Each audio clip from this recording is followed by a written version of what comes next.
a core aspect of forgiveness is that it doesn't just happen.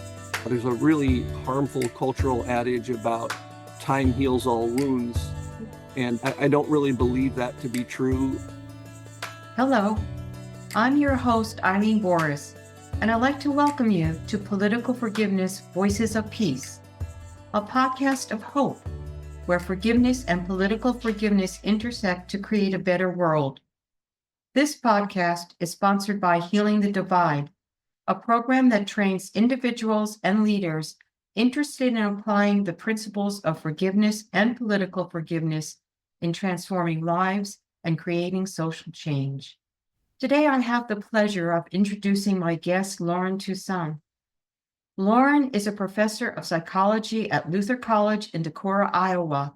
His research focuses on understanding religious and spiritual factors regarding forgiveness and how they are related to our mental and physical health and well-being. Loren, thank you so much for being here. It is such a delight to be speaking to you today. I'm thrilled to be here. I was excited about this from the moment that you suggested it, Eileen. I'm looking forward to our conversation as always. Loren, you have an incredible background studying and understanding forgiveness. And as you know, there are many misperceptions about what forgiveness means. How would you describe or define forgiveness? I think there's a lot of religious background to forgiveness, especially in the past. People have divergent views based on their faith. Today, people take different philosophical or political views on forgiveness. The thing I'll start by saying is that I define forgiveness the way that in the last probably 25 or 30 years, the way that modern day psychology and especially the subdiscipline of positive psychology has defined forgiveness. And that is to say that forgiveness is not just letting go of bad stuff, but it's the replacement of that bad stuff with good stuff. Usually when we're talking about forgiveness, it's because you perceive that something has been done wrong. Whether objectively that is the case or not is a discussion for another day. There's a whole question around like, what is a true injustice? Is it legal, moral? On what grounds can you feel offended? But let's just for the moment say that if you feel offended, you have been. In that regard, then often you feel some sort of sense of a bubbling up of negativity, hostility, a desire to maybe strike back or get revenge. Often your thoughts also go in a negative direction. So you evaluate the person or group that has harmed you in a oftentimes kind of an unfortunate way, that you believe that they are not as valued. Perhaps they are morally inferior because they've done this thing that has harmed you. Often a third piece is that you start to act differently toward your perceived offenders.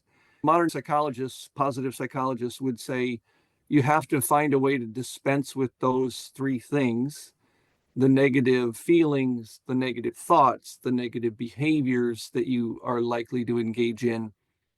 Just getting rid of those things is one step forward, was probably not sufficient. The example that I think resonates with a lot of people is that I'm married and I have children. When folks close to you have done something wrong and hurt you, you'd like to believe that there's a life ahead, there's a future ahead that involves more than just not hating them anymore, right? And so that's the first half of the equation, is to say, well, I don't hate you anymore, but I'd like to think I could do more than just not hate my wife or children, right? So I'd like to be able to return to a place where I feel true warmth and affection for them, compassion for them.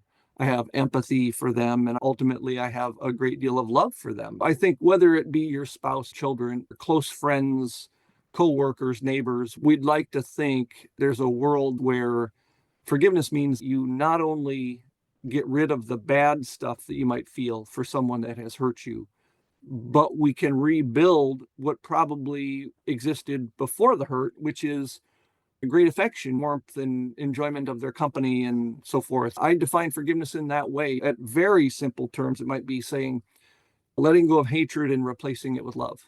You've really pointed out the complexities of what forgiveness is all about. It's not the turning of the cheek. It's a whole lot more than that. Yeah. And usually when I speak about forgiveness, I also say that it's a choice, that we make a choice to let go of our anger and our hatred. And we make a choice to see things differently through the lens of compassion and understanding. And those are the two polarities, the letting go of the negative behavior and the increasing of the positive thoughts and attitude change. If forgiveness is not intentional, I don't know what it is, right? It's not something that just happens to you. You have to decide you want it. I think that's true for lots of things in life. I'm a health psychologist by training and always oriented to that aspect of psychology and how we understand people. An interesting parallel is healthy habits, good eating patterns and nutrition, good levels of exercise. Those things don't just happen to you by accident. You have to decide you want that and be intentional about living that kind of lifestyle. And the same thing is true for forgiveness, that what you're saying is absolutely a core aspect of forgiveness, is that it doesn't just happen. There's a really harmful cultural adage about time heals all wounds. And I don't really believe that to be true. Often what time does is it allows you to acclimate to new levels of pain. You, you learn to live with increasing levels of pain. If that's what you believe will happen, time doesn't really contribute to healing, except in the fact that you might adjust to the injury. You really have to be intentional. And we all know this about physical injury as well. If you don't take care of that, sprained ankle or whatever, and really do what you need to intentionally make sure that you can get back to full functioning, it's probably not going to happen because you just keep re-injuring it. The same thing is true with forgiveness. You really have to decide, this is something I want. I want to get back to a place where I'm no longer broken in this way. I can experience life more fully and completely as I used to. So I like what you were speaking about when you said healthy habits. We talk about self-care as a psychologist to our clients all the time. And self-care can mean many different things to different people. I think most people would agree that it's about getting enough exercise, getting enough sleep, eating right, meditating, stress reduction. But how right. many of us think about, as part of that self-care, the everyday practice of letting go of grievances and practicing forgiveness? And that would be huge if we would develop the mindset of practicing letting go of those petty hurts and petty anger and practice forgiveness every day. What a huge piece of our self-care that would become, letting Yeah. go of stress. Yeah. I think it was a big issue in the 1980s. We're talking 40 years ago now in the literature on Yeah. well-being. Yeah. Yeah, I was thinking of the distinction between daily hassles and major life stresses. And a lot of times people get really concerned about, oh, this major thing happened and how is this person ever going to recover? And it turns out that the really big things, generally speaking, happen fairly infrequently in a person's life. The things that really seem to erode the quality of our life are the things that we do daily. I often use the phrase everyday forgiveness. Ordinary forgiveness is a hard thing to come by, especially when you've been cut off for the third time on your commute to work, right? It's just, now it's grinding on you. Just because I study forgiveness doesn't mean I'm good at it. By the third incident, I'm thinking to myself, I got to remember to tell people when I get to work how awful my day has been, right? And instead of just recognizing that everybody's in a hurry, trying to empathize a little bit, have some compassion for my fellow humans, everybody's in a hurry and trying to get to work on time. It's not really any of our fault that this is the nature of existence in the present day. And yet you have this tendency to want to lodge that wrongdoing in your memory banks and in your gut. And so when you get to work, what do? You relive it. And then there's like, you see a couple friends and each one gets the full version of the story. And you've really got it well practiced by the end of the day. You really believe in how unjustly you've been treated throughout the course of the day. So yeah, everyday forgiveness, I think, Just like 40 years ago when they talked about daily hassles and they linked them to health, it turned out that it's the daily things seem to accumulate and build, and often we can't shake them. They're always there. Likewise, the daily offenses are always there, right? Somebody says something about the shirt you're wearing or the way you did your hair that day, or they say it in jest, but it lands a little awkwardly and it hurts, right? That just doesn't feel very compassionate or caring. And instead of developing the ability to say, I need to just get past this, we get good at sharpening the edge of that sword. Now, I will repeat later how badly I've been treated. Right? So yeah, every day we've got these things. I've had a meditation practice for so many years. It's been part of my life. And every single night when I sit to meditate, I say to myself, I'm going to focus and just keep following my breathing. And I close my eyes and I start meditating. And in a nanosecond, my mind has wandered. It doesn't matter how long I've been meditating. It happens. And I go back and I refocus my awareness back to my breathing. That's the same thing with forgiveness. You know, you and I have been practicing it for years. And every day something gets my craw. Yep. And as part of my meditation practice, I go through the day and I say, who do I have to forgive? And ultimately, if I'm really honest with myself, I have to take a look at my own attitudes, projections, expectations, and recognize this is coming more from me, that people are entitled to do whatever it is they want to do. It's everyday work, but it's like clearing the slate before I go to sleep at night. The reason I'm saying all of this is that on one level, we think of forgiveness as something very easy, but we've all got these huge egos. It just takes a lot of work.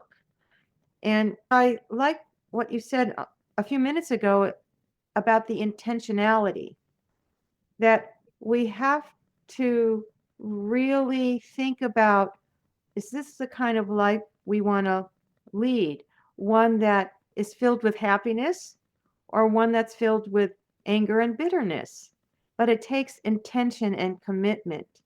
I really love the phrase we were talking about in our last conversation together when we talked about that forgiveness is ultimate about building communities. And politics is also ultimately about building community, which is why forgiveness can be so political. And I know that you've done research on intentional communities. I'm wondering if you can talk a little bit about what are the key ingredients of intentionality in terms of building forgiveness communities. Yeah, let's start by saying research on building forgiving communities is fairly new. The literature, although growing, is still pretty small. So we have examples that we can point to, but we have a lot to learn. I don't want to come at this as though we have an authoritative understanding. There's lots of room for growth here. I think there'd probably be three things that I would say are key in developing a forgiving community. One is exposure, and two is knowledge, and three is opportunity for experience or practice. We take those three key things in building forgiving communities, and then, of course, we do assessment to see if we've been successful. I'm relying on that research to inform what I'm saying here. We use what might just be called a forgiveness blast type approach. When you think of modern day experiences, most of us are accustomed to social media, online blasts, where it feels like, oh, I get on social media and every single thing I'm seeing is about this particular topic or this day or Black Friday or Giving Tuesday or whatever. I think that's a key starting point for forgiveness. Many people, especially today, as the role of religion and practices which used to teach this kind of thing decline in our society, a lot of folks just aren't really even acquainted with the idea of forgiveness and why it might be something they want to consider. In fact, in recent years, the exact opposite has really been heralded as the answer, right? The notion that cancel culture has dropped us in a tsunami of hate where hatred smothers everything. If you just cut someone completely out of social life and social experience, then we've solved a problem, right? And so I think just exposure to the idea that there is an alternative could come in a variety of ways. Things that we have done, like working in very small communities related to college campuses and so forth. Guest speakers that just broach the topic of forgiveness, newspaper articles, running different kinds of social media campaigns, really simple things. However, just your awareness of the topic only gets you so far. It kind of opens the door, but if you want someone to walk through it, you have to kind of explain how to do that. Just like many public health campaigns center around awareness and education, we all know that obesity is on the rise, and eating practices and nutrition are important things. But unless you explain how you can do that, what choices you can make, it doesn't matter. People walk around saying, yeah, I know this is really an important thing, but I have no idea how to fix this or change this. And so when you say something like, hey, if you just give up one of those super sugary, high calorie drinks a day, you might save 100 to 200 to 300 calories. That can turn into, a savings of about 10 pounds a year, or whatever the math is metabolically. The same thing is true with forgiveness, right? That if you explain, like, forgiving people enjoy more happiness, better quality of life, more optimism, more hope, more gratitude, less stress, less mental health problems, you start to understand why you would want to do this, and then to work with people about how to do it. There's lots of different methods, but to expose them to those methods. There's lots of different diets. Ultimately, a recent review on diets suggested that there is no one right diet, no one thing that is better than the other. The best diet is the diet you'll stay with, right? The same thing would be true for some people. This might really be a religious practice. You talked about mindfulness earlier. Mindfulness is a religious practice. It's also a secular practice. Prayer and spirituality, these things are different tools that people might use. Journaling is an option that people use. Small group discussions, all kinds of things around forgiveness. And then we're starting to get into the realm of experience, right? That is, people with opportunities to experience the benefits of forgiveness. That kind of solidifies the reasons why you're doing all this. Oh, I heard about this. I see that this supposed method is supposed to be helpful. Let me try this. Let me see if I can't be part of this online book club where we read books about forgiveness, or watch movies about forgiveness, or watch YouTubes and come together and talk about them. This seeds at a local level forgiveness into the community. And you hope that this then can grow and sprout. At times, this might draw the attention of thought leaders, business leaders, civic-minded people, people in government. Some attention might come to this in the way of policy. And we see a little bit of that in the legal system today. We see more interest in mediation and peaceful resolution, and forgiveness is some part of that. Building forgiveness in communities is a lot the same as building forgiveness in individuals.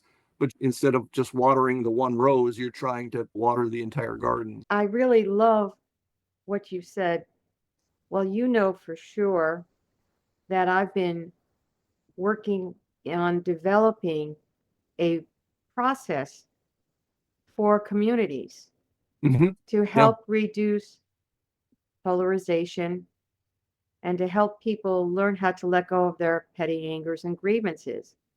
The structure that I actually developed was first talking about forgiveness. What is it? Just how we started this conversation, sharing the stories, because there's so many powerful stories out there about forgiveness, how we can really sit and listen to one another and recognize our role in continuing the polarization. And through understanding of forgiveness, we begin to learn how to change our mindset so we are more open to hearing the other. It's not about changing our beliefs per se, it's about changing our attitudes towards one another and giving people the skills and the opportunities to go out into their community to practice more of that. So in a sense, the program on healing the divide, which I've developed, coincides with your research. That was really encouraging to hear. And a lot of this is about raising consciousness that there is another way. And why I'm doing this podcast and why I have a newsletter on political forgiveness is to build a foundation for a culture of political forgiveness and to bring that into the awareness of people that there's a better way to be dealing with our conflicts and concerns, because there's a very pragmatic reason for people to practice forgiveness. We've talked about health, and you've done a lot of research on that, lowering blood pressure, helping our immune system function better, all kinds of reasons from a health perspective, from a stress perspective, to be able to practice forgiveness and let go of those angers and the grief helps us feel less stressful. We become more understanding, and we can feel that love, and we can feel more compassion. How do we help people arrive at the spiritual foundations of forgiveness and understand how it brings a greater sense of peace, meaning, and purpose? How do we get people to go deeper? Because the greatest power of forgiveness, if we practice it over and over again, helps us get into our own spiritual nature. What are your thoughts on that?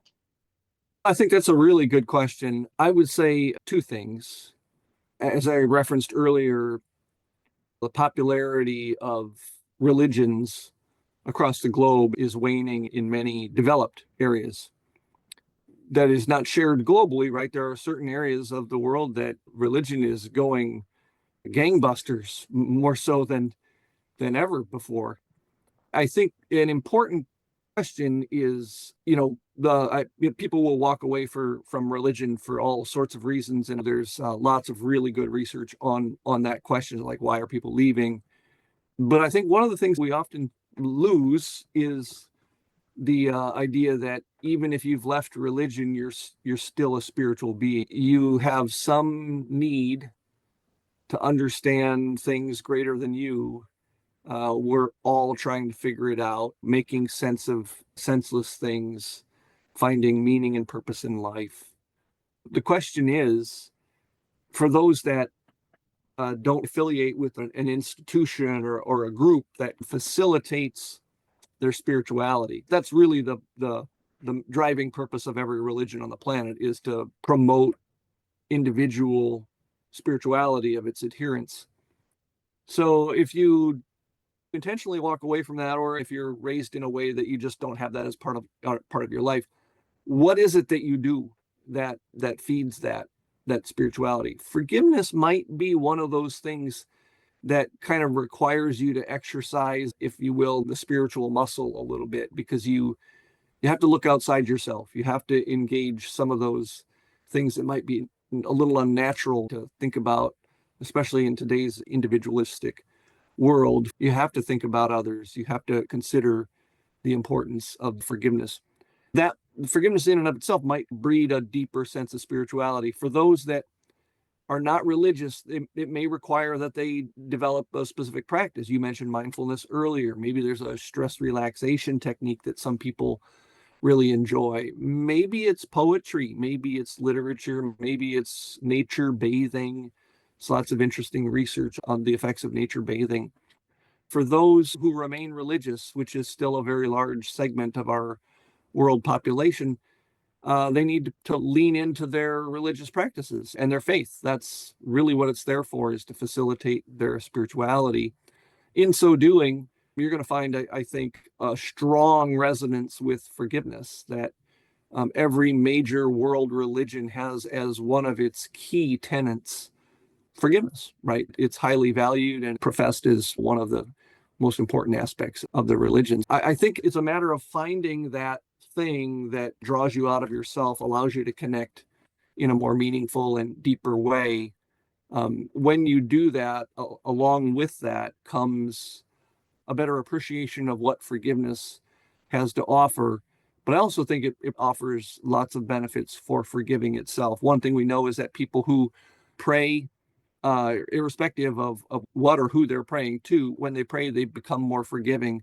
People who meditate become more forgiving. And again, doesn't really matter who or what you're meditating on, but meditation facilitates forgiveness. People who rate themselves as being more spiritual also indicate that they're more forgiving and generally act in more forgiving ways.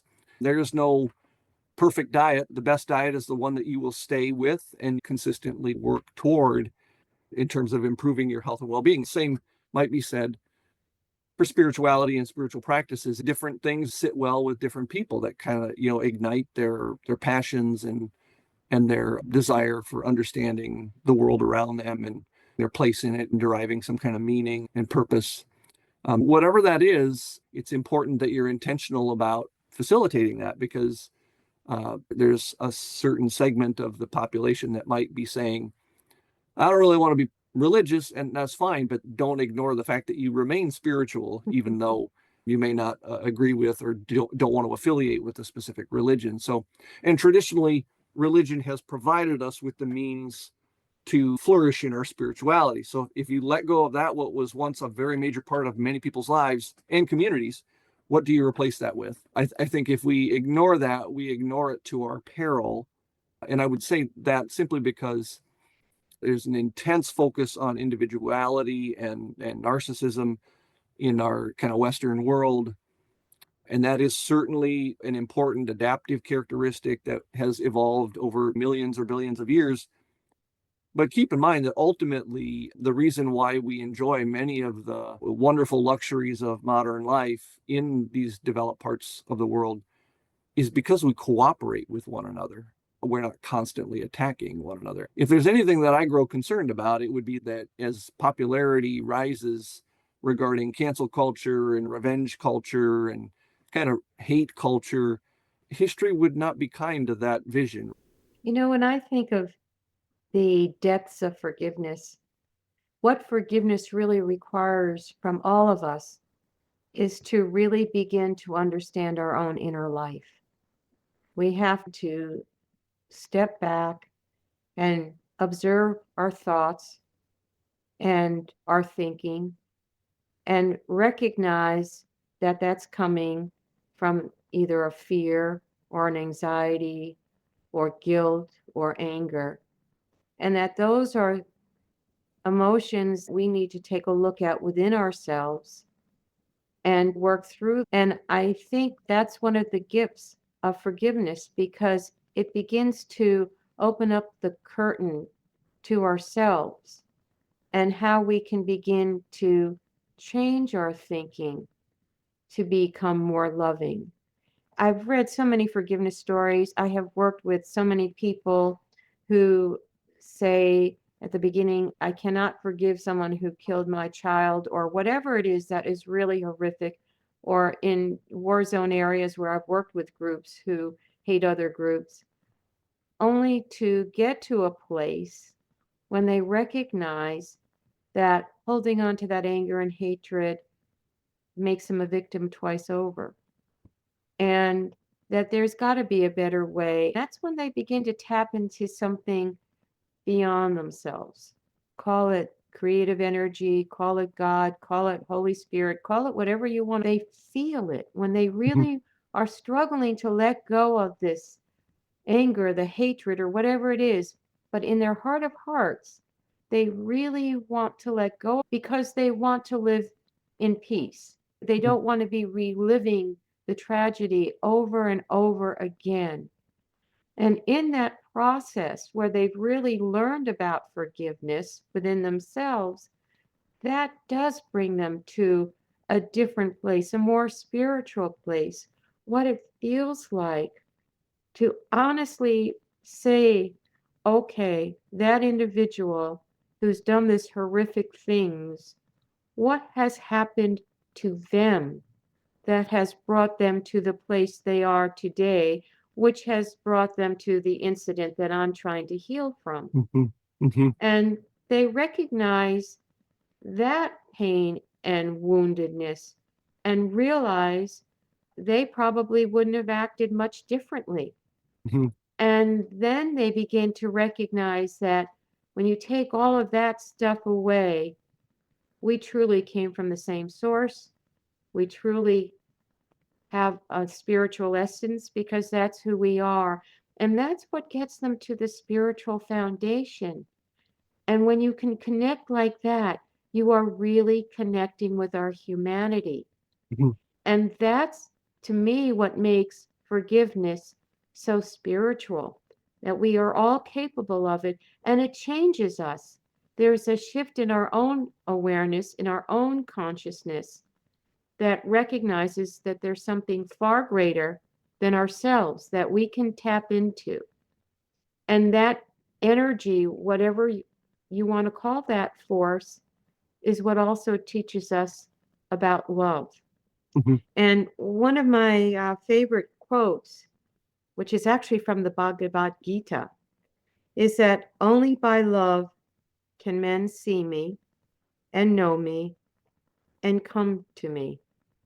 And, if we can truly practice forgiveness at its deepest levels, we will come to know the divine selves within ourselves and with others. And I think that that's the power of forgiveness.